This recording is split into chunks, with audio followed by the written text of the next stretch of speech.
হ্যাঁ বন্ধুরা, আমার বাড়ি গ্রামে, শহরে নয়। আর শহরে যেরকম মানে সবসময় বাজার হাট পাওয়া যায়, আমাদের গ্রামে সেটা আর হয়ে ওঠে না।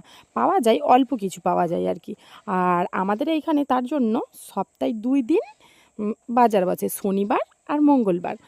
আর আজকে হচ্ছে শনিবার, তার জন্য আমার হচ্ছে শ্বশুরমশাই সকালেই গিয়েছিল বাজারে।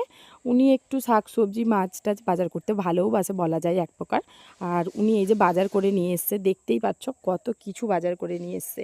আর এখন যেহেতু শীতের সময়, তার জন্য প্রচুরই টাটকা টাটকা সবজি পাওয়া যায়। দেখতেই পাচ্ছ কত সুন্দর। আর এই ফুলকপিগুলো একদম টাটকা আর দেশি। আর ফুলকপির ডাঁটা সমেত আছে, কারণ আর ওগুলো ডাঁটাগুলো মানে খুলে নিলেই শুকনো হয়ে যাবে আর কি। তার জন্য ওলকপি ফুলকপি ডাঁটা সমেত কিনে নিয়ে এসেছে।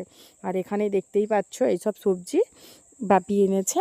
আর এখানে এনেছে আজকে এই ছোট ছোট চিংড়ি মাছ। তোমরা তো দেখলে বন্ধুরা, আজকে বাজারের থলির ভেতরে বিচে কলা ছিল, সেটা দিয়েই আজকে এই চিংড়ি মাছটা বানানো হবে। আর এই দিকে ছিল পোনা মাছ। আর হ্যাঁ বন্ধুরা, আমার ভিডিও যদি তোমাদের ভালো লেগে থাকে তো আমার চ্যানেলটা সাবস্ক্রাইব করে রেখো।